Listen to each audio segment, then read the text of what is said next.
তুমি আসবে বলেই জাকির হুসেন ভুল করে ফেলে তালে, তুমি আসবে বলেই মুখ্যমন্ত্রী চুমু খেলো স্ত্রীর গালে,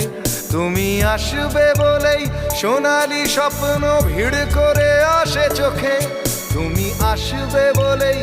আগামী বলছে দেখতে আসবো তোকে, তুমি আসবে বলেই, তুমি আসবে বলেই আমার দ্বিধারা উত্তর খুঁজে পায়নি, তুমি আসবে বলেই দেশটা এখনো গুজরাট হয়ে যায়নি, তুমি আসবে বলেই